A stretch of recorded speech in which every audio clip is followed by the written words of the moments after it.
Baik, Bapak Ibu, suara saya terdengar jelas? Jelas, Bu. Jelas, Bu. Jelas, Bu. Bagaimana? Oh, saya yang kecil ini. Jelas. Jelas ya, baik. Terdengar jelas, Bu. Baik, Bapak Ibu, durasi setelah proposal menuju ke seminar atau ujian tertutup biasanya 1 bulan. Jadi Bapak Ibu, Bu Prapti rasanya kemarin ujian duluan, berarti tanggal ujian sudah kami susun oleh akademik, nanti dalam waktu dekat akan dipublish setelah bimbingan yang kedua. Jadi bimbingan kita hanya 2 kali ya untuk bab 5 dan bab 6 gitu ya. Bapak Ibu, saya di bab 5 lebih pada bagaimana menyusun di bab 5 karena eksplorasi kami kembalikan kepada Bapak Ibu sebagai peneliti ya. Jadi saya tidak bisa menjelaskan secara detail dan itu eksplorasi Bapak Ibu. Mana misalnya hasil ini menunjukkan apa, Bapak Ibu harus membaca sendiri ya dari buku metodologi penelitian gitu. Dari hasil statistik, ini artinya apa, itu silahkan Bapak Ibu harus memahami gitu ya dari penjelasan saya secara universal gitu. Hari ini saya akan menjelaskan secara global saja tentang bab 5.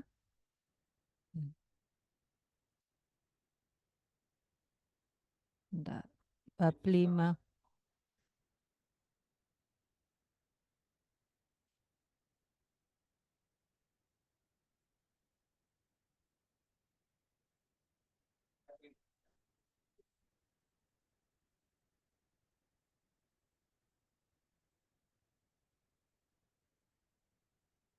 Oke.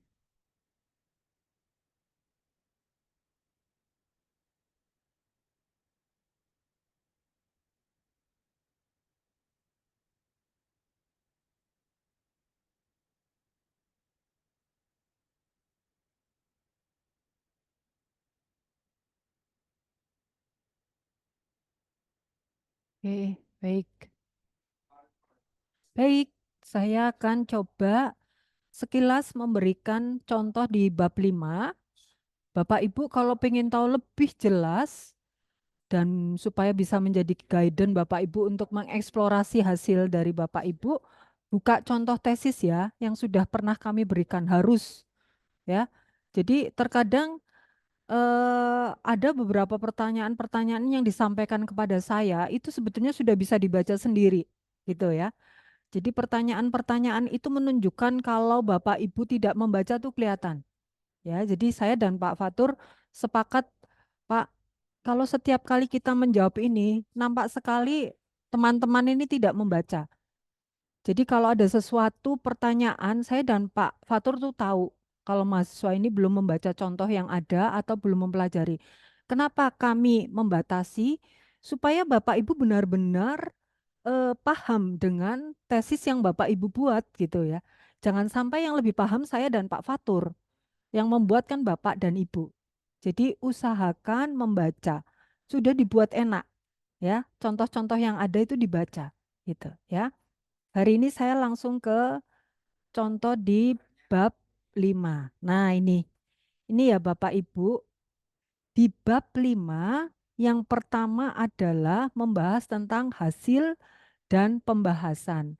Kebetulan tesis ini menggunakan intervening, ada variabel intervening ya.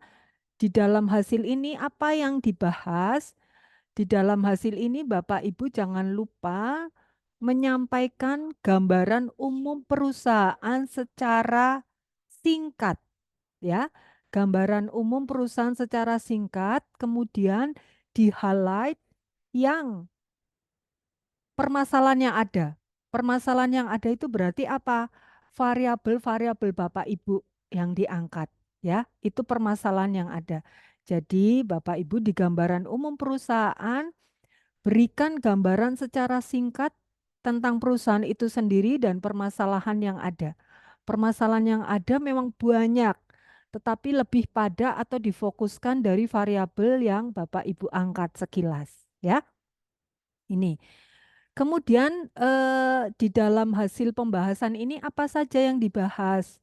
Ya, yang dibahas adalah gambaran umum perusahaan, hasil analisis data, hasil uji statistik, hasil analisis data yang terdiri atas deskripsi responden dan deskripsi dari variabel.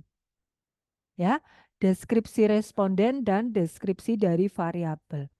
Kemudian masih ada hasil uji statistik yang terdiri dari uji validasi, uji reliability, uji asumsi klasik, pengujian hipotesis, dan kebetulan ini ada uji Sobel karena ada variabel intervening gitu ya. Nah, sub yang pertama ini tentang perusahaan. Ya, sub yang pertama tentang perusahaan artinya sub yang pertama adalah objek penelitian dari Bapak Ibu diceritakan. Ya, misalnya Bu Prapti tentang apa? Bu Prapti tentang Prodia, Bu Jesi tentang sekolah, Pak Anton tentang sekolah, terus Pak Imron tentang perusahaannya, Bu Lydia tentang sekolah, Pak Adrian tentang sekolah, Bu Maria tentang sekolah, Bu Yovinta tentang perusahaan atau e-commerce yang dibahas itu cerita, ya. Cerita ini namanya gambaran umum apa? Misalnya gambaran umum Gramedia, gambaran umum Shopee misalnya gitu. Nah, Bapak Ibu cerita ini, ya. Jangan banyak-banyak nih, cuma singkat aja, ya. Kemudian sub yang kedua adalah hasil analisis data. Nah, hasil analisis data berarti apa nih? Kebetulan ini penelitian mengumpulkan data primer. Data primernya apa? Data primernya adalah kuesioner yang disebarkan dengan menggunakan Google Form kepada responden. Terus disampaikan penyebarannya dari kapan sampai kapan. Nah, ini penyebarannya dari tanggal 10 sampai 17 November. Ceritakan. Nah, kemudian bagaimana responden langsung menjawab atau diberikan durasi waktu? Ceritakan. Beberapa langsung direct answer. Tapi beberapa lagi datang seminggu kemudian ceritakan di situ. Nah, berapa responden yang terkumpul karena ini MSDM dan teknik penetapan jumlah sampelnya sensus? Ini 33 kebetulan. Ya, 33 responden sesuai dengan jumlah target penelitian. Ya, ingat-ingat Bapak Ibu, jumlah responden atau sampelnya harus konsisten. Pada saat proposal menyampaikan 33,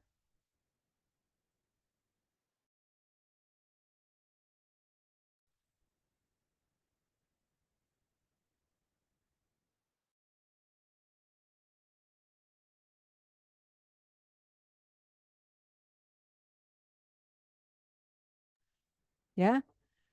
Jadi sampelnya misalnya di Bu Hani sampelnya kemarin berapa? Oh, setiap apa ya Bu Hani pakai sistemnya apa ya? Kemarin kalau nggak salah ada 93 kalau nggak salah. 96 Bu. Berapa? 96 Bu. 96 Tiga, karena dari tiga 96 terdiri responden dari eh, setiap ini 3 gitu ya. iya, tiga. Ah ya itu. Nah, nanti Bu Hani juga harus konsisten 96 tiba-tiba di sini jadi 70. Wah, respondennya berapa? 70. Wah, nggak bisa. Kalau 96 ya harus konsisten 96 sesuai dengan proposal yang sudah di ACC kemarin gitu. Ya. Kalau ini jadi 70 ya harus sempro lagi. Nah, itu jadi hati-hati ya. Konsisten. Respondennya sesuai dengan proposal yang kemarin disampaikan yang sudah di ACC oleh penguji, 2 penguji. Nah, kemudian jumlah targetnya siapa? Itu dari Seluruh izin Bu. karyawan, Itu seluruh customer gitu ya dijelasin. Nah, ini berikut hasil deskripsi responden. Nah, ini. Ini adalah jadi kuesionernya Bapak Ibu ditampilkan di sini. Ya, Bu, kemarin kuesioner saya nggak ada gendernya. Ya jangan diada-adakan ya. Jadi ini adalah hasil deskripsi responden yang kemarin kuesionernya sudah Bapak Ibu sebar. Beberapa ada yang pakai gender, beberapa ada yang pakai umur, tapi ada yang enggak. Ya udah enggak apa-apa sesuai dengan kuesioner yang Bapak Ibu kemarin sebar. Nah, ini kebetulan ini ada menggunakan berdasarkan jenis kelamin. Nah, ini namanya deskripsi responden. Dibuat tabel seperti ini ya Bapak Ibu. Nah, laki-lakinya berapa? 4.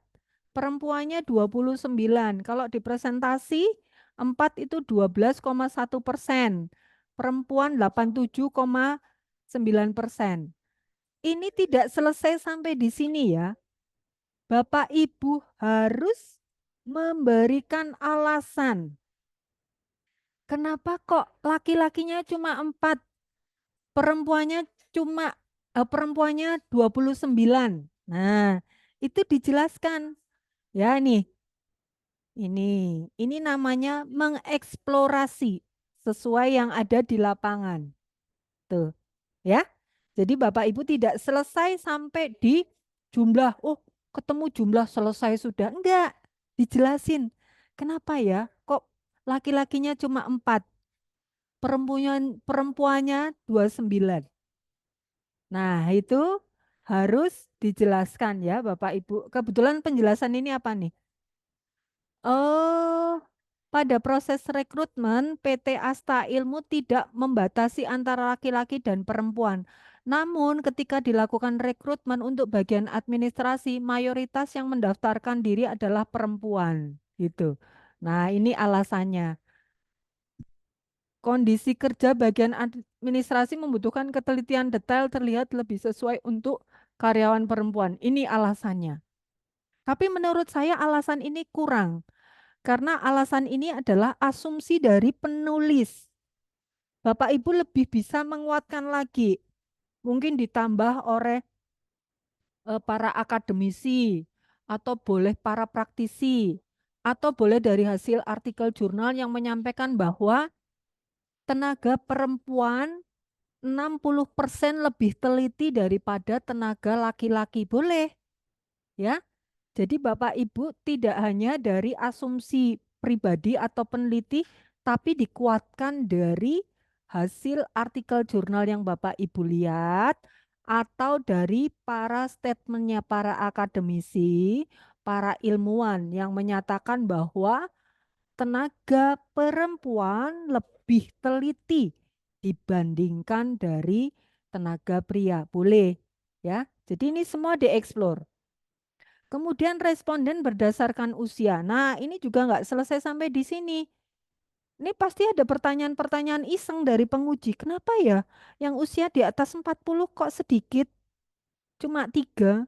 Tapi yang 31 sampai 35 kok banyak ya? Nah, ini dia sampaikan bahwa kelompok umur responden yang mendominasi adalah 31 sampai 35 tahun. Karena usia-usia ini merupakan kelompok usia produktif secara ekonomi. Masa iya gitu ya? Nah, karena apa? Ini kurang menurut saya. Ini kan asumsi pribadi dia. Coba dikuatkan. Dikuatkan seperti pada saat Bapak Ibu membuat latar belakang. Bapak Ibu kan menyampaikan bahwa pendidikan itu penting bla bla bla. Siapa yang bilang gitu? Lu saya, Minarlina gitu. Oke, Bu Minarlina sampaikan pendidikan itu penting, tapi dikuatkan lagi Bu Minar. Kira-kira apa? Oh, ada program Indonesia Emas di tahun 2000. Nah, itu. Jadi pendidikan saat ini dibutuhkan. Siapa yang menyampaikan itu Bu Minar? Oh, ada undang-undangnya. Oh, ini pernah disampaikan menteri di bla bla bla gitu. Ya, selalu dikuatkan gitu. Ini masih masih di posisi ini ya, masih di posisi deskripsi responden. Kemudian yang berikutnya apa nih? Berdasarkan lama kerja. Nah, lama kerja ini 1 sampai 3 tahun 2 orang, 3 sampai 5 tahun 3 orang, yang lebih dari 5 tahun 28 orang loh. Kok banyak ya? Lebih banyak ini yang 28 ya. Kenapa? Karena mayoritas karyawan bagian administrasi average sudah bekerja lebih dari 5 tahun. Data ini menunjukkan bahwa karyawan bagian administrasi ilmu cocok dan betah bekerja pada administrasi. Nah, ini perlu dikuatkan juga. Emang iya. Nah, itu nanti pasti penguji akan iseng gitu. Loh, Anda yakin ini memang betah apa karena ada alasan yang lain gitu ya? Karena kalau usia-usia sudah 40, 45 ya Bapak Ibu kerja jadi admin. terus mau resign, cari kerja lagi untuk usia-usia kayak gitu kan juga susah, ya. Itu juga bagian dari pertimbangan mengapa mereka bisa bertahan di situ, ya. Mati tak hendak, hidup pun tak layak, jadi bertahan di situ, gitu. Ya, daripada nggak dapat sama sekali, gitu kan bisa jadi itu menjadi alasan kenapa mereka betah di sana. Tapi kita juga boleh positif juga, iya karena lingkungan di PT Asta itu menyenangkan, perusahaan sangat memperhatikan kesejahteraan karyawan juga boleh, gitu ya. Itu eksplorasinya. Ini kebetulan yang saya contohkan tuh MSDM. Kemudian berdasarkan status. Nah, rata-rata ini statusnya bagaimana? Oh, ini rata-rata yang belum nikah 13, yang sudah menikah 19 ini ya. Ini rata-rata. Jadi hasil penelitian mengindikasi bahwa mayoritas karyawan bekerja pada bagian asra ilmu sudah menikah gitu. Kalau yang belum biasanya masih tenaga muda gitu. Sebagaimana tingkat pendidikan? Tingkat pendidikan S1-nya lebih banyak. Kenapa banyak S1? Iya, karena pada saat proses rekrutmen minimal harus memiliki pendidikan S1. Kalau SMA itu biasanya kami tempatkan untuk tugas-tugas yang lebih ringan, misalnya apa di front office atau mungkin waitress gitu ya. Nah ini kalau 24 lebih yang bersifat strategis. Nah itu ya, ini semua harus dieksplor Bapak Ibu. Ya, perhatikan ya, ini tadi statusnya adalah sub pembahasan deskripsi responden. Berikutnya, nah ini mulai pembahasan tentang deskripsi variabel penelitian. Nah ini, deskripsi variabel penelitian, penentuan interval antara satu kriteria dengan kriteria lain dibutuhkan untuk menginterpretasi masing-masing variabel. Berikut ini adalah interval antara satu kriteria dengan kriteria lainnya yang dipakai pada penelitian ini. Nah, interpretasi skor nilainya min atau rata-rata dari variabel. Nih, saya mulai dari hasil perhitungan prosentase. Nih ya, Bapak Ibu. Nah, ini adalah pembahasan dari setiap kuesioner yang Bapak Ibu sebar gitu, ya. Di sini saya bekerja sewaktu-waktu. Yang menjawab sangat tidak setuju berapa? Oh, 12. Yang tidak setuju berapa? 9. Yang netral berapa? 7. Yang setuju berapa? 4. Yang sangat setuju berapa? 1. Nah, kalau di rata-rata, ini rata-ratanya 2,18. Kalau di presentasi 12 orang dari 33 orang ini berapa persen? 12 ini 12 berarti 36,4%. Ya. Jadi distribusi frekuensi variabel ini adalah memasukkan hasil kuesionernya Bapak Ibu. Bu Tere sarankan format tabel seperti ini ya Bapak Ibu. Ini sangat memudahkan. Jangan pakai simbol X1, X2, X3, jangan. Sebutkan saja pernyataannya, item pernyataannya. Karena ini sangat memudahkan. Ya, tidak berhenti sampai sini ya Bapak Ibu. Oh sudah selesai. Tidak. Tapi ini satu-satu dibahas. Pasti akan ada yang tanya, loh ini ya pernyataan di lingkungan kerja fleksibel, ini yang menjawab saya bekerja sewaktu-waktu sangat tidak setuju kok 12 orang ya. Saya menyelesaikan pekerjaan sesuai dengan kebutuhan perusahaan kok 1 orang, kira-kira kena apa? Nah itu harus dijawab. Bu gimana jawabnya? Nah Bapak Ibu setelah menyebar kuesioner boleh cross check dengan respondennya. Ya, cross checknya bagaimana kan saya nggak tahu Bu, itu yang jawab siapa. Ya kita ini saja random gitu ya. Kira-kira saya bekerja sewaktu-waktu, di sini jawabannya kok sangat tidak setuju ya. Kira-kira kena apa? Nah Bapak Ibu harus memberikan alasan gitu. Oh ini yang tidak setuju, di sini juga ada nih. Saya bekerja 9. Ini menyelesaikan sesuai kebutuhan 3. Ada apa ya? Itu. Nah, ini harus dijelaskan di sini Bapak Ibu. Pernyataan saya bekerja sewaktu-waktu mendapatkan respon sangat tidak setuju sebanyak 364. Ya. Nah, dari hasil ini Bapak Ibu harus menjelaskan data ini menunjukkan bahwa mayoritas karyawan bagian admin Astra Ilmu tidak bisa bekerja sewaktu-waktu. Ini belum cukup, karena nanti Bapak Ibu harus siap-siap penguji akan mengejar.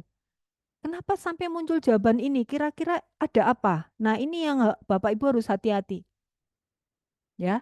Karena penjelasan tidak hanya berhenti pada penjelasan angka. Kalau cuma bilang, oh pernyataan yang menyatakan setuju 364% itu enggak, harus dilanjutkan. Alasannya kena apa? Karena itu temuan, ya, tidak sesuai yang diharapkan. Mungkin Bapak Ibu berharap kuesionernya jawabannya setuju semua. Oh, ternyata ada yang tidak setuju dan lain sebagainya. Nah, itu cari alasannya kena apa, ya. Pernyataan saya menyelesaikan pekerjaan sesuai kebutuhan perusahaan mendapatkan respon sangat tidak setuju sebanyak 3%, satu orang. Kenapa ya kira-kira? Oh, mungkin karena memang merasa bahwa dia tidak bisa menyelesaikan pekerjaan sesuai dengan kebutuhan. Nah, kenapa kira-kira? Karena menemukan kendala dan lain sebagainya. Justru ini temuan-temuan yang nantinya akan menjadikan masukan bagi perusahaan. Jadi Bapak Ibu jangan selesai hanya sampai penjelasan di angka, gitu. Ya, karena ini nanti akan menjadi bagian dari kesimpulan Bapak Ibu. Nah, ini yang namanya kita namakan deskripsi variabel penelitian, distribusi frekuensi variabel penelitian sebetulnya namanya. Distribusi frekuensi variabel penelitian. Tuh, ya. Nih ya, jadi nanti tabelnya dibuat seperti ini. Bu Tere nanti akan berikan contoh, nanti Bapak Ibu tinggal copy paste ya, itu tabelnya supaya nggak repot gitu. Nah ini ya, jadi semua diberi penjelasan. Setiap variabel namanya pembahasan ya. Jadi setiap variabel, setiap item pernyataan harus dijelaskan nih ya. Ini. Jadi pindah pindah tabel itu. Dah ya, semua variabelnya masuk. Kalau sudah, kalau ini penjelasan distribusi frekuensi variabel sudah masuk semua, berikutnya ini adalah hasil uji statistik. Nah, hasil uji statistiknya ada uji apa saja? Ingat ya Bapak Ibu tidak mindah teori ke buku atau ke tesis, tapi Bapak Ibu harus jelaskan sesuai dengan variabel yang Bapak Ibu angkat. Ya, ini misalnya nih, bagaimana dengan hasil uji validitas variabel work from home? Hanya gitu. Oh, dari data itu signifikan dengan tingkat kesalahan 5% atau R hitungnya lebih besar dari R tabel. Sehingga pernyataan yang diajukan valid untuk mengukur variabel from work from home dan layak digunakan dalam penelitian ini. Oke. Ya, ini. Kalau misalnya, nah nanti ada yang iseng juga.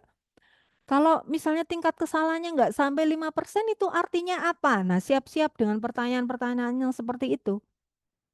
Gitu, ya. Nah, terus ini ada uji validitas variabel disiplin kerja. Hasilnya bagaimana nih? Oh, sama nih, tingkat kesalahan 5%. R-nya R hitung lebih besar daripada R tabel, berarti layak. Oke, layak ya. Tuh. Z-nya bagaimana? Layak semua kah? Layak. Tuh. Ya wis. Kalau ini di bawah 5 bagaimana ya? Apa yang harus Anda lakukan? Nah, itu Anda harus siap-siap dengan pertanyaan-pertanyaan yang seperti itu. Uji reliabilitas fungsinya untuk apa? Uji validitas fungsinya untuk apa? Nah, itu harus siap-siap Bapak Ibu harus belajar ya. Jadi ini namanya ujian kompre gitu. Jadi tidak hanya berhenti sampai oh sudah kok layak layak ayo layak ya. Kalau misalnya nggak layak apa yang harus Bapak Ibu lakukan gitu. Uji validitas itu simbolnya apa sih? Namanya apa gitu. Nah itu mungkin sepele kalau Bapak Ibu tidak menguasai ya eman ya karena itu bagian dari penilaian tim penguji. Tuh ya. Nih, ini uji-uji. Uji reliabilitas. Apa uji reliabilitas? Gunanya untuk apa? Nilai alpha Kronberg dikatakan ideal apabila di atas 0,6. kalau di bawah 0,6 artinya apa? Nah, itu harus siap-siap juga ya. Tuh. Uji asumsi klasik gunanya untuk apa? Nah, ini gambarnya kelihatan ya. Jadi gambar-gambar yang di sini harus semua diberi penjelasan ya Bapak Ibu.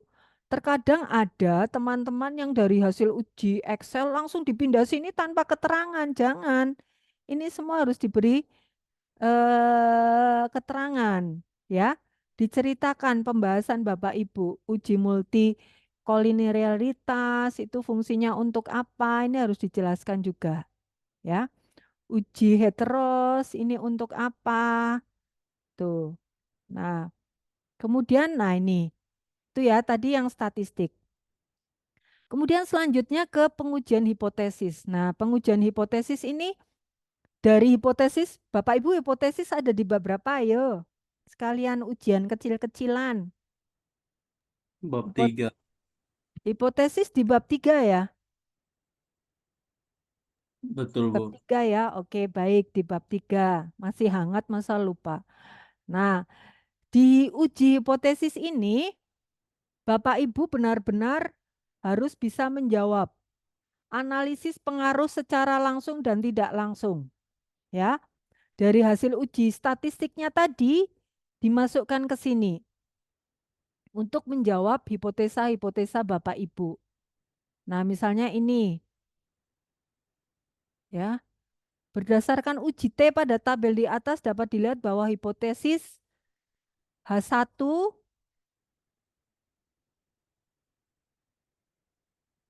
ini untuk mengetahui apakah variabel bebas berpengaruh terhadap variabel intervening serta variabel independen secara parsial atau sendiri-sendiri. Nah, hasil uji ya menggunakan perbandingan nilai T hitung dengan T tabel. Jika T tabel hitung lebih besar daripada T tabel, maka variabel-variabel yang diuji memiliki pengaruh atau dengan kata lain hipotesis diterima. Kalau dinarasikan artinya seperti apa? Kalau dinarasikan ini bahwa hipotesis H2, H3, dan H5 diterima. Nah, pada tabel juga terlihat bahwa hipotesis H1 dan 4 tidak berpengaruh karena memiliki nilai signifikansi dan lain sebagainya. Tetapi hipotesis H1 dan H4 ditolak. Bapak Ibu, ini belum selesai sampai di sini ya. Ini dari uji statistik. Bapak Ibu nanti harus menjelaskan ini kenapa sampai muncul ditolak, artinya apa? Ya. Kemudian ini diterima, artinya apa? Ya. Cara menjelaskan Bapak Ibu adalah mengambil dari item pernyataan Bapak Ibu yang sudah dibuat. Ya. Kenapa kita memakai kuesioner dan harus menciptakan item-item pernyataan? Itu karena untuk membantu menjelaskan dari hasil pembahasan Bapak Ibu. Ya, ini kan semua hasil statistik. Ya, ini semua hasil statistik. Kemudian setelah hasil statistik, Bapak Ibu harus menarasikan. Nah, ini menarasikan ini ya, ini. Hasil analisis pada penelitian ditemukan bahwa WFH tidak berpengaruh terhadap kinerja. Secara statistik karena nilai signifikansinya adalah 0,074 yang artinya lebih besar dari 0,05 dan nilai T tabel sebesar 1850 di mana nilai tersebut lebih kecil dari nilai T tabel sebesar 2,042. Hasil ini yang menjadi landasan bahwa variabel WFH tidak berpengaruh terhadap kinerja atau dengan kata lain H1 ditolak, hipotesisnya ditolak. Hasil penelitian ini menunjukkan bahwa kinerja karyawan bagian administrasi ilmu di Asta Ilmu tidak dipengaruhi oleh WFH atau dengan kata lain mereka tetap menunjukkan kinerja yang baik walaupun bekerja dari rumah. Coba kita intip ya, kok hipotesa H1 ditolak? Hipotesanya apa sih? Kita lihat di bab 3 ya. Kok ditolak ya? Hipotesa di bab 3. Nah, H1. Penasaran. WFH berpengaruh signifikan dan positif terhadap kinerja karyawan pada bagian administrasi PT Asta Ilmu Jakarta. WFH berpengaruh signifikan dan positif. Setelah dibahas, kita cek.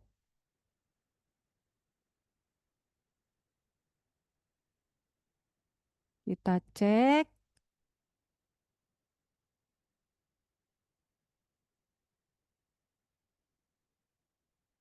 Kita cek bahwa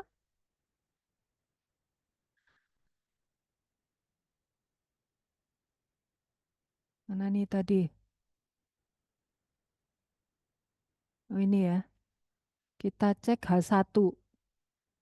H1 analisis berpengaruh secara langsung dibutuhkan untuk menguji pengaruh H1 hingga hipotesis H5. Untuk mengetahui, kita lihat hasil uji Sobel. Nah, ini. Tadi di sana berpengaruh positif dan signifikan ya. Ternyata setelah diuji, hasil yang menjadi landasan bahwa variabel WFH tidak berpengaruh terhadap kinerja atau dengan kata lain H1 ditolak. Ya, H1-nya ditolak. Karena dari hasil penelitian menunjukkan bahwa kinerja karyawan bagian administrasi itu tidak dipengaruhi oleh WFH atau dengan kata lain mereka kalaupun WFH tetap bekerja baik kok di rumah.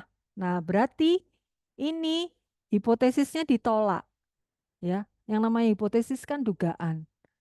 Nah, ternyata hasil penelitiannya dia ini menolak tidak semua tidak semua WFH itu berpengaruh terhadap kinerja. Ya, karena buktinya ini hipotesisnya tidak berpengaruh. WFH tetap bekerja dengan baik. Yang berikutnya apa? Hipotesis penelitian pengaruh ya terhadap kinerja memang ditolak, namun ada beberapa indikator yang mendapatkan nilai min yang tinggi, yaitu indikator profesional sebesar 4,58 dan indikator kreativitas serta produktivitasnya tinggi sebesar 4,14. Nilai ini menunjukkan bahwa karyawan bagian administrasi PT Asta Ilmu tetap bekerja dengan profesional walaupun bekerja dari rumah WFH dan mampu bekerja dengan kreatif dan produktif. Kita cek ya, indikator yang paling tinggi, indikator yang ada di mana. Nih ya, indikator 4,58 dan 414 ada di distribusi frekuensi variabel. Kita cek. Benarkah minyak tertinggi?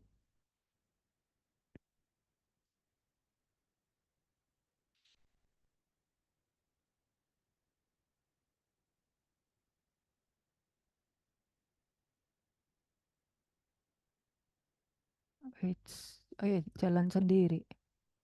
Bentar.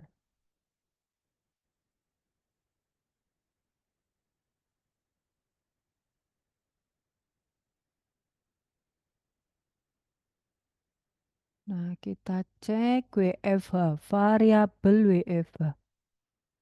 Nah, ini indikator WFH di sini minnya 4, oh iya nih, 4, profesional nih. Minnya paling tinggi nih, item 15. Saya dapat bekerja.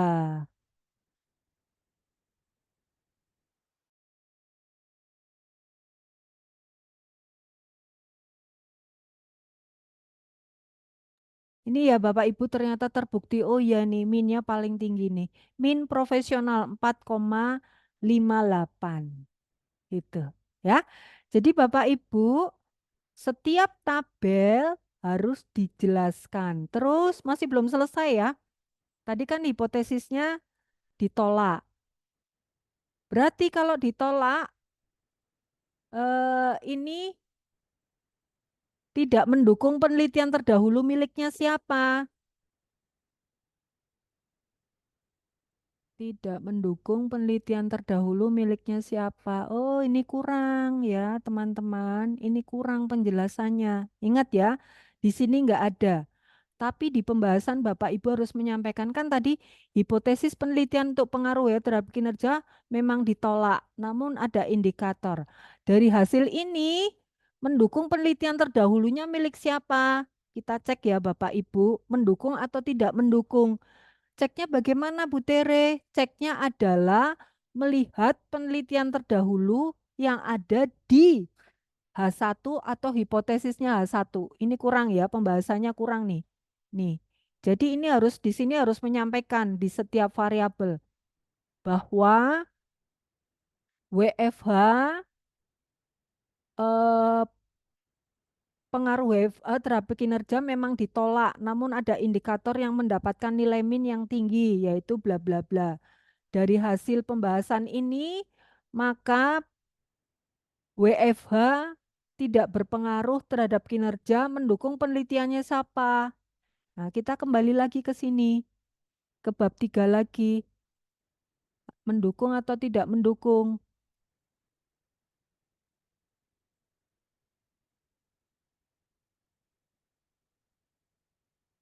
Nah, ini.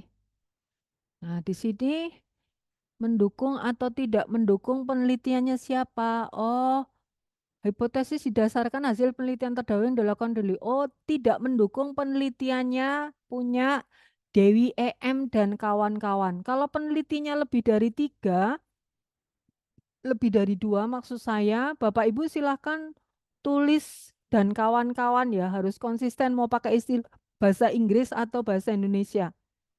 Ya, ini berarti harus menyampaikan bahwa tidak mendukung penelitian terdahulu miliknya Dewi. Begitu juga yang disiplin kerja. Ini harus tetap ikut ya Bapak Ibu. Ikut di bab 2 dan ikut di bab 5 penelitian terdahulunya untuk pembahasan. Tuh ya. Jadi semua variabel dihubungkan dengan dugaan Bapak Ibu. Tuh. Dah, ini tadi pembahasan ya. Nah, kita anggap pembahasan sudah selesai. Nah, di bab 5 Bapak Ibu kesimpulannya singkat aja. Ini kesimpulan adalah menjawab rumusan Bapak Ibu yang ada di bab 1. Ya, rumusannya ada berapa? 7 ya, jawabnya 7. Jangan rumusannya 7, jawabnya 10. Kebanyakan. Ya, nanti malah salah. Tapi bukan berarti rumusan masalahnya 7, jawabannya 5 itu juga salah. Ya, harus konsisten 7. Kemudian setelah itu implikasi. Apa implikasi penelitian dari Bapak Ibu? Dari variabel yang variabel Bapak Ibu angkat, ya. Ini implikasinya juga singkat. Ini perlu dieksplor.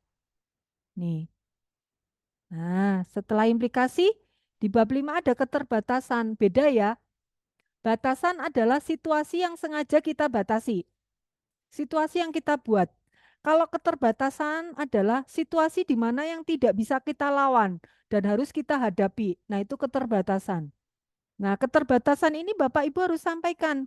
Pada saat proses penelitian ini, keterbatasan apa yang Bapak Ibu hadapi sehingga sedikit menghambat dalam proses penelitian Bapak Ibu? Oh, kalau sibuk kerja, semua sibuk kerja ya. Coba cari keterbatasan yang lebih ilmiah ya. Misalnya kuesioner sudah dibagikan gitu. Tapi waktu kembali belum diisi atau juga ada yang mengisinya asal gitu. Atau mungkin ada kuesioner yang hilang di luar kekuatan kita sehingga harus mencari responden lain misalnya gitu. Atau kalau jenuh kan harus total 33 itu ya dia. Satu itu belum menjawab. Nah, itu yang bikin lama. Jadi olah datanya sedikit terkendala karena faktor itu gitu. Ya. Jadi keterbatasan adalah situasi di mana yang tidak bisa kita lawan. Kalau batasan kan situasi yang memang kita batasi. Itu beda, ya.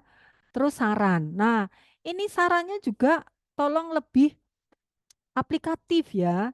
Artinya jangan, oh pokoknya PT Asta Ilmu Jakarta harus ditingkatkan. Jangan gitu ya. Kalau perlu Bapak Ibu untuk memberikan saran, Bapak Ibu harus melihat hasil dari distribusi frekuensi variabel yang menunjukkan nilai negatif yang mana. Itu yang di-highlight ya. Oh ini ya, karyawan ini bekerja tidak sungguh-sungguh. Berarti apa? Untuk bisa memotivasi mereka bekerja sungguh-sungguh, diberikan kompensasi, diberikan apresiasi, apa dalam bentuk apa gitu. Jangan apresiasi tok selesai. Meningkatkan lebih giat lagi, ya caranya piye gitu ya. Gitu ya. Jadi untuk memberikan saran itu apa ya, boleh normatif tapi ya lebih detail oke juga. Jadi jangan sampai Anda memberikan saran nyuruh orang mikir lagi gitu. Jadi langsung detail apa kira-kira yang lebih aplikatif untuk meningkatkan MSDM-nya karena ini bahas kinerja, produktivitasnya. Ya, kira-kira dari kasus-kasus temuan yang Bapak Ibu di hasil kuesioner itu, apa yang harus diperbaiki masukkan di saran. Gitu. Ya, oke. Kemudian daftar pustaka jangan lupa Mendeley ya, harus urut alfabet. Nah, struktur organisasi dan job deskripsi masukkan di lampiran ya Bapak Ibu. Nah, ini lampirannya tuh kuesioner ya. Kemudian Excel rekap. Nah, ini Excel tabulasi dari hasil penelitian ya. Ini ada 33 responden. Kalau ini enggak ada, penguji akan menganggap bahwa hasil olah data Bapak Ibu adalah manipulasi. Hati-hati, bisa gugur nanti ujiannya. Ya, lampirannya nih jangan lupa. Kuesioner, daftar pustaka Mendeley, kemudian tabulasi data hasil penelitian, nih, ya, dan statistiknya. Ini ketinggalan, gitu. Ya, ini sekilas tentang bab 5 dan bab 6. Cepet kan, Bapak Ibu? Nggak usah pegang kepala, Mas Desri, santai. Ya, oke ya. Yuk, any question? Iki cepet, cepet kok. Bu, Ya, tadi itu kan di bab 5 untuk data responden itu kan kolom-kolom ya. Kalau mm-mm. pakai pie gitu nggak boleh ya? Jangan nggak usah pakai pie. Lebih baik pakai kolom aja Ya, ya. kalau sudah pakai tabel, jangan pakai pie. Oh, oke. Udah, pie-nya dihapus saja. Kalau Mm-mm. dulu skripsi mungkin banyak ya yang pakai pie ya. Udah, Mm-mm. Iya. sangat membantu para penguji dengan tabel. Oh, Nanti oke. Bu Tere akan Baik. share ya Mm-mm. cara menyusun tabelnya. Gitu. Baik. Lebih enak. Mm. Dan pengujinya juga senang begitu karena thread langsung ketemu gitu. Langsung kelihatan ya Bu ya Iya, ini. terus jangan pakai simbol ya X11. Bingung nanti metani lagi. X11 tuh item pernyataan apa sih gitu. Nah, itu Kalau butuh waktu loh. Gemes nanti kalau pengujinya cuma bisa dapat sedikit gemes. kalau yang tadi di apa Bu lampiran itu kan disingkat tuh Bu X11, X12. Kalau misalnya kita nggak singkat itu nggak apa-apa berarti ya Bu. Yang mana sih? Yang lampiran tadi dulu, yang lampiran hasil tadi kan ada tuh disingkat Bu, yang kuesionernya supaya nggak dianggap bahwa kita nggak ini. Nah yang ini Bu, Oh, ini nggak apa-apa Bu. Kalau ini nggak apa-apa. Kan ini hasil Excel. ah, ah. Nggak apa-apa kalau yang ini. Cuma kalau yang di tabel distribusi frekuensi variabel, usahakan Mm-mm. itemnya yang masuk, J. Oh iya iya. Iya. Kalau yang Kalau lampiran belakang tadi nggak masalah ya Bu ya. nggak apa-apa, J. Nggak apa-apa. Baik. Iya iya, ya terima kasih Bu. Yes. Enak toh? Kemarin template, yang sekarang tinggal templatenya aja, tinggal masukkan item-itemnya, hasilnya masukkan, tinggal explore, ngarang, mengarang indah. Tapi sejauh Bapak Ibu bisa mempertanggungjawabkan, saya pikir oke lah, gitu. Toh kami penguji nggak tahu di lapangan, yang tahu kan Bapak Ibu. Ya Mas Desri, Ya, izin Bu, saya ada beberapa pertanyaan ini Bu.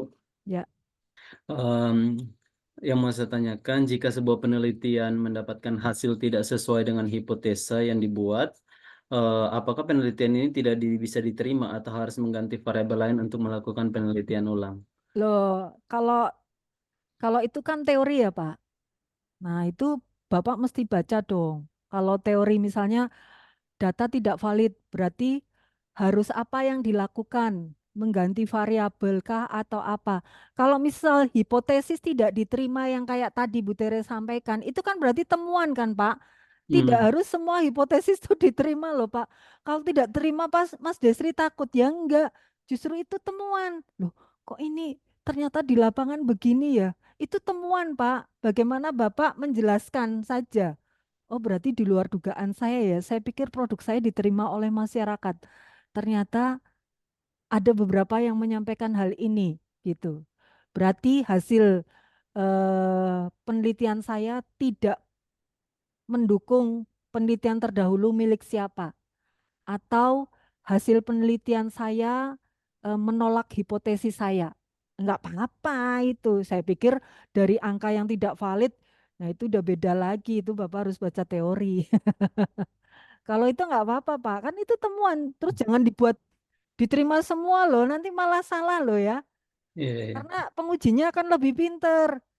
Penguji kan sudah berpuluh tahun menganalisis itu. Kalau Bapak merekayasa, aduh takut nih nggak diterima semua, gimana terus dibikin diterima semua. Jangan, ya. Ya sesuai hasil itu. Tinggal nanti di explore. Kira-kira kenapa? Kan kelihatan toh Pak dari hasil distribusi frekuensi variabel itu sudah nampak.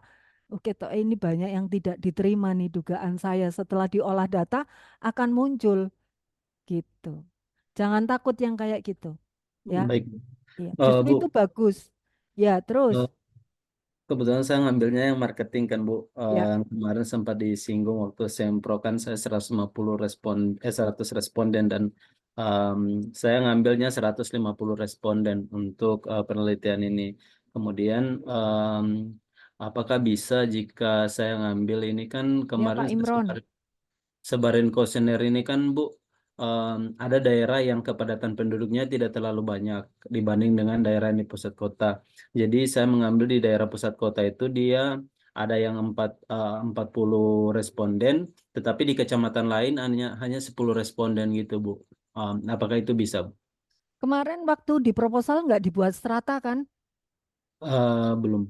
Ya nggak usah dibuat strata. Kalau dibuat strata tuh artinya di 4 daerah harus pakai prosentase. Misalnya total daerah ini jumlahnya 50, daerah ini 100, daerah ini 70. Nah itu dibikin strata di prosentase.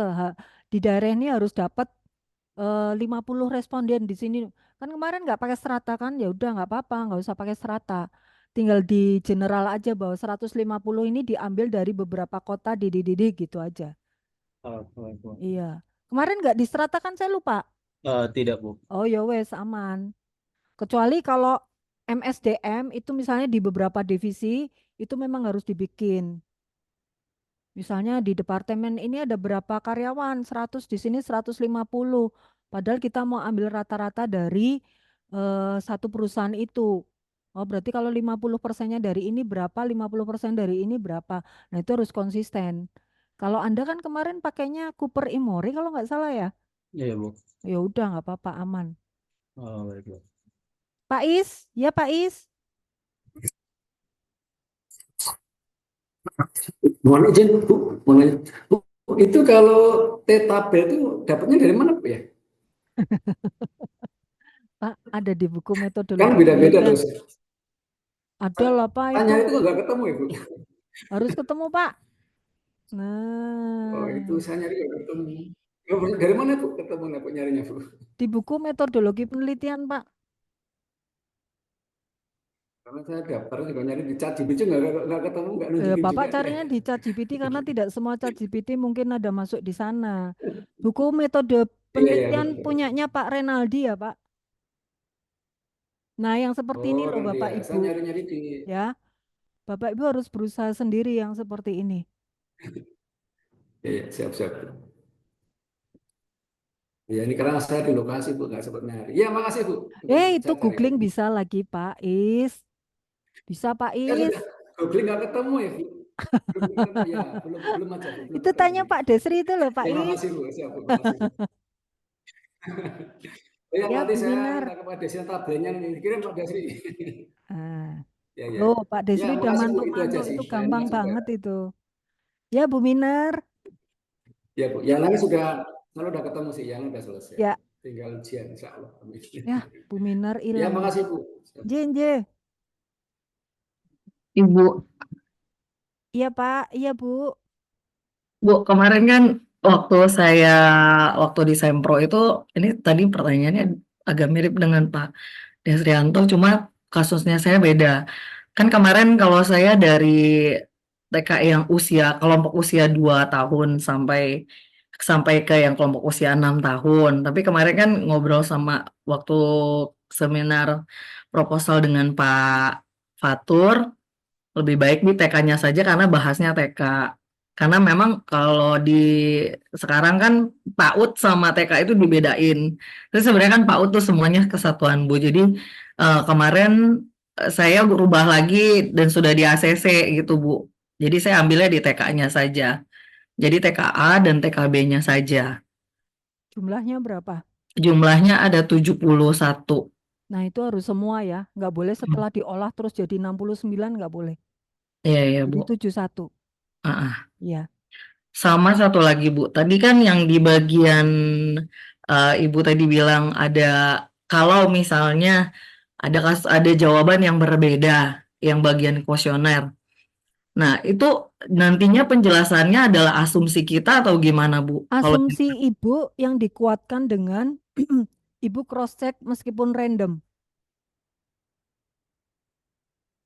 Oh, Ya, jadi asumsi Ibu dikuatkan dengan Ibu cross check ke sampelnya Ibu tadi, respondennya, random nggak apa-apa. Kemudian bisa dihubungkan kalau itu masih berbau secara psikologis, bisa dikuatkan dari statementnya para ilmuwan atau akademisi atau hasil jurnal. Gitu. soalnya di penelitian saya kan ada bagian harga tuh Bu. Mm-mm. Nah, kalau misalnya kita mendapatkan jawaban yang berbeda gitu ya Bu ya, terus Mm-mm. kita nggak bisa approach orangnya. Jadi saya bikin asumsi saja ya Bu. Harga yang apa ya maksudnya? Saya kan nggak bisa Variabelnya saya. Variabelnya ada bagian yang harga, jadi membahas penghasilan gitu loh Bu. kalau penghasilan itu kan nggak ada jawaban sangat setuju tidak setuju ya. Penghasilan kan lebih di penghasilan antara kan yang kemarin 5 sampai 7 juta. Kalau itu sih nggak butuh cross check ya, Nggak perlu ya. yang butuh di cross check kan itu yang data distribusi frekuensi variabel. Kalau misalnya ya eh, harga yang dihubungkan dengan pendapatan orang tua siswanya ya. Kan kemarin Bu Minar mesti sudah membuat sesuai saran Pak Fatur misalnya Ya. gaji 5 sampai 10 juta. Kan itu nggak ada jawaban sangat tidak setuju dan setuju kan? Mereka hanya choice yang sesuai mereka dapatkan. Itu tidak perlu dikonfirm, nggak perlu bener lu gajinya 10 juta sampai 15. Kan enggak. Yang Oke. dikonfirm itu kan yang misalnya ada jawaban di sana sangat tidak setuju. Terus tidak setuju, kira-kira kenapa ya? Itu kan temuan. Jangan didiamkan gitu. Nah, itu yang di cross check biasanya. Oke. Ya. Oke, thank you Bu. Ya, yuk. Kelihatannya timnya Bu Minar akan maju lebih cepat ya. Nah, ini harus duluan. Selesainya harus duluan. Kalau ujian tertutup, mohon maaf tidak bisa mendatangkan audiens karena hanya dengan para penguji ya Bapak Ibu. Gitu. Jadi tolong siapkan dengan baik menggunakan jas alma mater merah, terus air putih juga harus di depan, kemudian tisu. Kami akan memberi kesempatan kepada Bapak Ibu untuk ke kamar mandi dulu gitu ya. Karena durasinya itu hanya 2 jam dan itu dibagi untuk 4 orang. Itu. Nah biasanya kalau pertanyaan yang disiapkan oleh penguji tidak bisa tersampaikan semuanya, nah ini nilainya sayang gitu. Misalnya saya udah nyiapin pertanyaan 5, baru bisa terjawab 2, berhenti di 2 pertanyaan ini. Aduh, 3-nya nggak bisa. Berarti saya harus mengakumulasi 2 pertanyaan yang saya berikan aja. Kan sayang, nilainya jadi kecil. Ya, justru kalau misalnya pertanyaan disiapkan pengujinya, kan saya nggak tahu ya penguji menyiapkan berapa pertanyaan. Kalau saya sih biasanya 5. Kalau 5 hanya sampai 2 saja, aduh berarti sudah bisa dibayangkan saya hanya bisa mengakumulasi 2 nilai ini. Gitu. Kalau 5-nya bisa berjalan lancar sudah aman gitu. Aman dari sisi saya. Sehingga kalau misalnya diakumulasi dengan 4 penguji, lumayanlah bisa mengangkat gitu. Ya, oke. Yuk, berikutnya. Ada lagi? Bu Lydia Eh, rasanya sudah siap nih. Bu izin Bu nanya, Ya, ini nanti ada ujian Semhas atau terakhirnya langsung tertutup gitu. kita langsung tertutup Oh, baik. ya. Kita nggak ada Semhas ya. Semhas itu include dengan tertutup. Sudah, kita hanya 2 ujian. Ini sangat meringankan Bapak Ibu loh. Ujiannya cuma 2 kali. Biar cepet gitu. Karena setelah ini Bapak Ibu sudah beda agenda. Setelah direvisi, Bapak Ibu harus menyiapkan artikel jurnal yang harus dipublikasi minimal Sinta 4. Ya, artikel jurnal nanti bisa bimbingan di pembimbing 1 masing-masing. Nah, di dalam membuat artikel jurnal, Bapak Ibu, ada standar penulisan artikel jurnal yang sudah kami sampaikan di contoh, tetapi di setiap publisher juga kadang berbeda sistematika penulisannya. Gitu. Nah, Bapak Ibu harus menuruti itu. Gitu. Tapi rata-rata artikel jurnal tesisnya itu diringkas jadi 15 halaman. Nah, kalau yang artikel jurnal ini silahkan Anda mencari sendiri. Dan jangan mencari artikel jurnal yang hanya membayar kemudian langsung jadi ya. Jangan. Karena artikel jurnal yang kita nilai adalah artikel jurnal yang ada korespondensinya. Korespondensi yang Bapak Ibu terima lewat email. Gitu. Ya. Bukan publish di artikel. Sekarang Shopee juga jual artikel jurnal loh ya. Orang bisa beli di situ, bukan beli ya, artinya menyerahkan artikel jurnal tiba-tiba sudah publish bayar berjuta-juta. Jangan ya, Bapak Ibu, carilah artikel jurnal yang sedikit formal gitu ya, Sinta 4 lah minimal ya. Kalau Sinta 4 enggak terlalu sulit, kalau 1, 2 itu ya lumayan berat, butuh waktu. Ya, minimal sudah terima letter of accept. Dapat LOA itu sudah dipakai sebagai syarat untuk yudisium. Gitu. Ya, oh ya, sebelum ujian tertutup, jangan lupa uji plagiasi dulu, free ya. Bapak Ibu menghubungi admin untuk uji plagiasi dulu. Maksimal uji plagiasi berapa ya? 25 ya Pak? Uji plagiasi berapa? 25%. 25% Bapak Ibu. Maksimal dong. Maksimal 25. Kalau Bapak Ibu masih 30, diutik sedikit supaya turun jadi 25. Biasanya yang plagiasi yang tinggi di bab 2 ya Bapak Ibu dan bab 5. Karena bab 2 kan Bapak Ibu ambil teori yang rata-rata bahasanya sama kan? Sama di bab 5 di pembahasan. Nah, itu silahkan pandai-pandai untuk menyusun kalimat gitu. Jadi kalau teori itu tidak harus teplek gitu enggak ya, tapi isinya sama, susunan kalimatnya boleh beda untuk meminimalisir uji plagiasi. Gitu. Jadi sebelum ujian silahkan Bapak Ibu setelah turun dari podium ini, silahkan Bapak Ibu segera menyusun bab 5 dan 6, ya. Kemudian berikan ke pembimbing masing-masing untuk direview. Jangan lupa ujian tesis itu lengkap ya dari cover sampai belakang. Jangan cuma isinya tok. Nah kalau sudah seperti ini, sudah bisa dipastikan Bapak Ibu nggak usah ini apa mengira-ira nilainya udah jatuh kalau sudah nggak lengkap. Nilai lengkap itu poin 50 sudah di tangan. Itu. Ya, tesis lengkap itu dari awal sampai akhir 50 sudah di tangan. Bapak Ibu tinggal nambah 30-nya gitu supaya bisa dapat 80, 70 ya. Itu. Oke, ada pertanyaan lain? Bu izin tanya, Ya, plan waktu wisudanya itu bulan berapa ya Bu ya? November. Oh, oke, baik baik. Jadi Bapak Ibu kalau ini lancar Bapak Ibu akan yudisium di bulan Agustus atau awal September. Ya. Makanya saya segera menschedulkan ini di bulan Juni sampai awal Juli itu ujian tertutup selesai karena Bapak Ibu sudah persiapan untuk publish artikel jurnal. sebagai syarat yudisium. Terus nyiapin foto-foto cantik, foto-foto ganteng untuk yudisium, untuk persiapan ijazah. Dan kabar gembira lagi, ijazah Bapak Ibu nanti di situ sudah akreditasi baik sekali, ya. Nah, yang mau lanjut S3 boleh, kita ada kerjasama Gajayana sama Petra. Kalau yang negeri dengan Brawijaya, tapi rasanya tidak linier karena di sana teknik lingkungan sama teknik ketahanan biasanya dipakai untuk anggota DPR gitu. Ya, oke. Pak Andrian, bagaimana? Ada pertanyaan? Sudah siap ini rasanya? Kendalanya itu di orang tua, Bu. Susah susah ngumpulin datanya. Oh ya pelan-pelan Pak.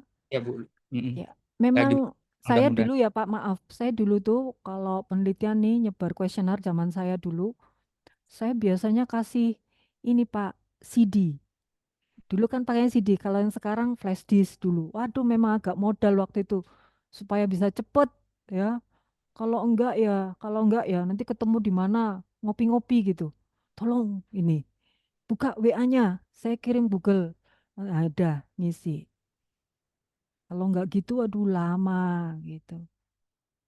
Ya di rekan-rekan sekitar, oh ini ya, Bapak respondennya orang tua ya Pak. Iya, Bu, orang tua murid. Nah kan ada terima rapot kapan sudah? Nanti masih lama, Bu, akhir Juni.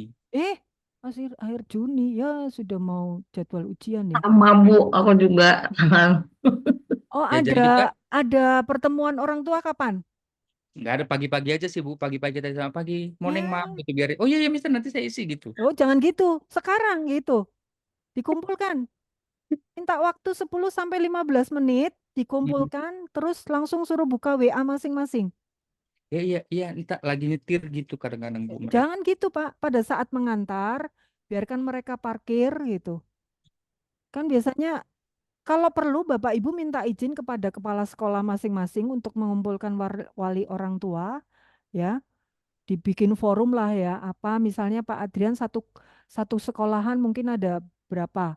2 guru atau kalau Bu Minar kan ada partner 3 guru yang di sana gitu. Nah, itu dikumpulkan butuh waktu 10 sampai 15 menit sebentar saja gitu. Ada pertemuan meskipun pertemuannya di konsep apalah gitu ya. Persiapan untuk kenaikan ke kelas berikutnya atau apa gitu. Nah, itu kesempatan Bapak Ibu jangan lupa membawa handphone dan kan free wifi kan ya, nggak pakai paketan kan mereka. Nah udah langsung pada saat itu. Bapak jangan, Bu minta tolong ya, dia pasti jawabnya nanti yang namanya emak-emak tuh sampai rumah pikirannya akeh loh Pak. Masa umbah-umbah, lali mesti. Gitu. Jadi dikumpulkan 10 sampai 15 menit. Waktu pulang TK misalnya jam 10, Bapak Ibu atau Mama Papa silakan hadir 15 menit sebelum anak-anak pulang gitu. Ada pertemuan introduction apa penting gitu. Mereka akan menyampaikan gitu. Jangan di ini lama. Saya modelnya gitu tak tungguin. Ayo sekarang. Nggak sampai 1 jam gitu. Sering, Bu. Kemarin memang kalau Google Form itu beberapa kan nggak mau. Si akhirnya pakai manual, Bu Tere. Nje, karena mungkin Manual lebih satu cepat. Heeh. paketan nggak Jadi punya. paruh-paruh. Bisa Iya. juga. Ya loh, misalnya Bu Prodia ada free wifi nggak? Ada, Bu, tapi orangnya itu nggak mau gitu, nggak mau Hmm, repot kan. Jadi nggak lebih mau baik kita repot. yang nyentangkan. Kita Ya, nanya, kadang gaptek juga, tapi nyentangkan. Iya, izin kan, nek iya. konangan gaptek, ya jadi Mm-mm. diaturi yang Iya. manual gitu Akhirnya kan. saya manual, terus Mm, nanti saya yang input di Google Form-nya gitu, Bu. Jadi betul. di Iya, manual karena kan, itu loh, banyak akhirnya. gini loh Bu, kenapa begitu? Saya tuh loh, pasien BPJS itu kan kadang di rumah sakit suruh nit-nit sendiri itu kadang pasien gak perso loh Bu, nggak bisa. Neng kan kadang izin. Iki opo maksudnya izin bertanya kan? Mm-mm. Nah, Ibu juga harus pahami itu karena Ya.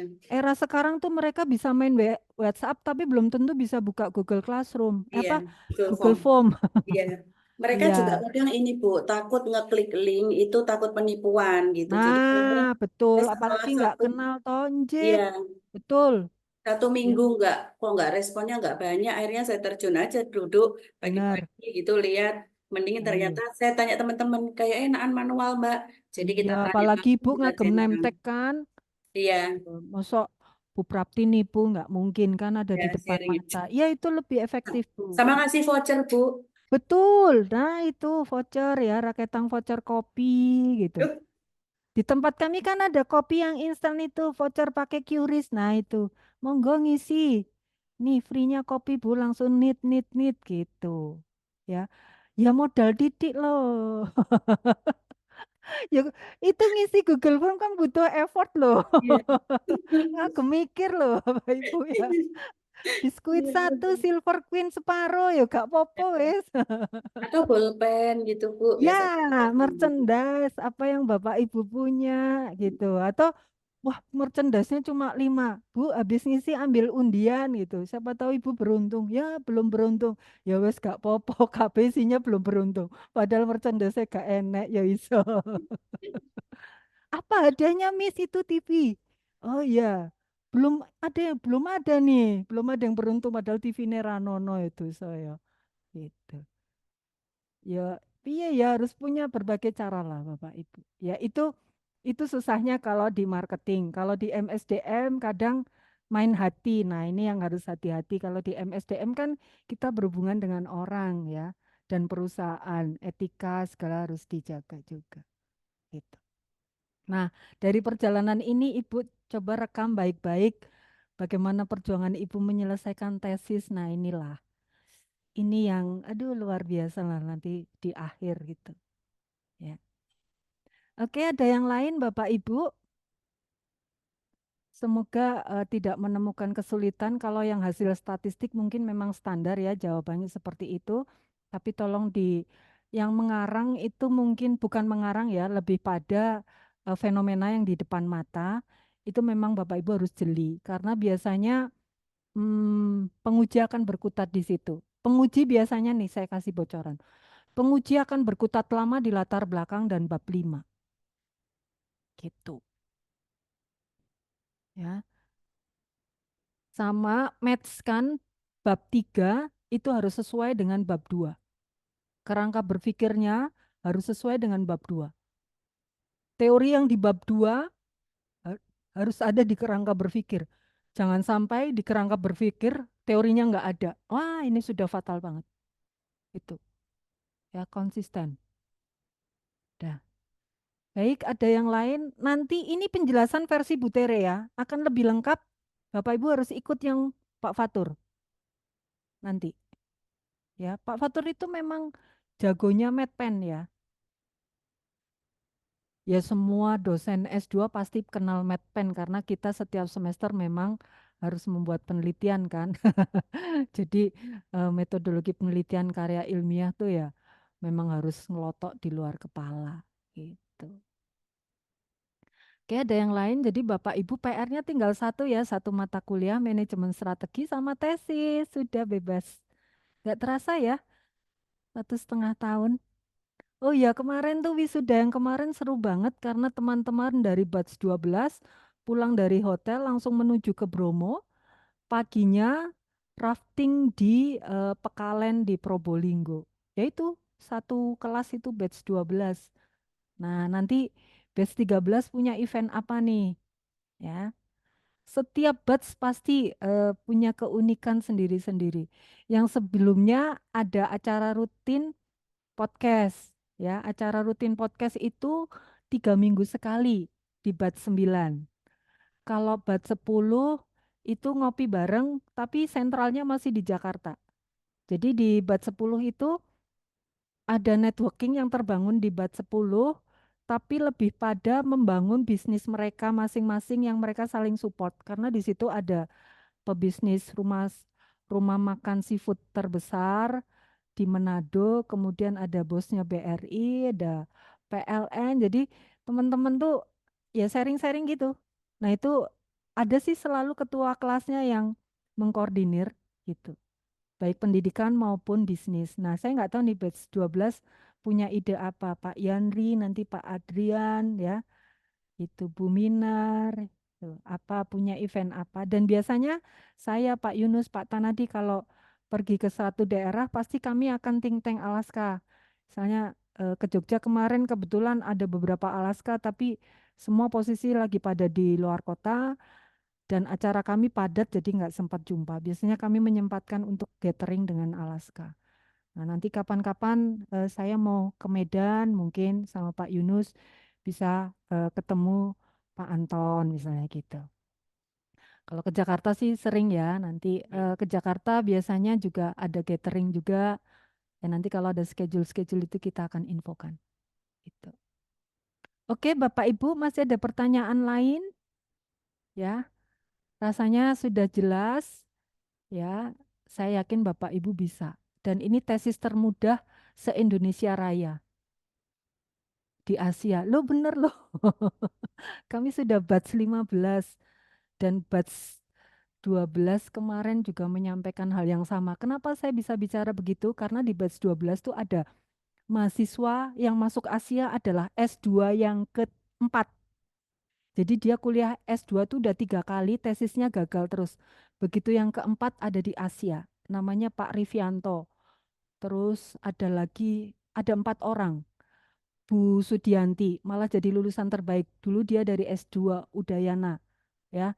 Dia gagal di tesis setelah di sini, ya ampun Bu, nggak bisa kalau di tempat sana tuh Bu, saya cari dosen susah banget gitu. Iyalah di Udayana. Di tempat kami malah dischedulekan ketemu. Anytime bisa ketemu. Ya, jadi manfaatkan dengan baik Bapak Ibu. Oh iya, S2 Asia juga sudah buka pendaftaran Bapak Ibu dan harga di bulan Juni ini ada diskon 2 juta. Jadi kalau misalnya Bapak Ibu punya teman segera daftar karena angkatan yang sekarang masih bisa lulus 1,5 tahun. Angkatan yang berikutnya kita kena peraturan baru Bapak Ibu. Jadi 2 tahun baru bisa lulus. Gitu. Kalau punya teman segera daftar yang angkatan sekarang. Ini kesempatannya tinggal 1 semester ini di September itu. Yang berikutnya kami harus mengikuti peraturan yang baru. Lulus harus 2 tahun. Ya, makanya biayanya beda. Itu. Nah yang sekarang ini biayanya ada diskon 2 juta. Di atas bulan Juni sudah dengan harga yang baru. Gitu. Ya, semoga ada. Ya, target kita yang sekarang ini 150, tapi yang pendidikan kelihatannya kuotanya hampir full. Kalau yang bisnis masih ada kuota lumayan banyak. Yang bisnis masih agak banyak, yang pendidikan yang cepet banget nih jalannya. Tuh, ya. Itu diskonnya Bu paling lama tanggal berapa ya Bu? Karena ada teman yang Bulan mau Juni, bulan Juni ini Juni, ya Bulit. bulan Juni. Oh, Ya, oke jangan Bu. lebih dari Iya, bulan Juni ya. iya, iya. Ya, jangan lebih dari bulan Juni, segera. Iya, Bu, iya. Nanti ya gampang lah nanti kalau ini saya karena rekomendasi dari mahasiswa Asia nanti kami akan bantu gitu. Ya, kalau mau apply sesegera mungkin saja. Baik Bapak Ibu, Bu, yes, yudisium yang kemarin belum di-post di YouTube ya Bu ya? yudisium yang kemarin sudah lah. Sudah yang batch 12 kan ya? Iya, iya, betul. Ini ada Mbak Mel. Mbak Mel, yudisium yang kemarin sudah dimasuk video kan ya? Mbak Mela. Nanti eh, Mas Desri, observernya siapa? Eh, Mas Fajar. Mas Fajar, bilang Mas Fajar, Mas minta yudisium yang kemarin gitu.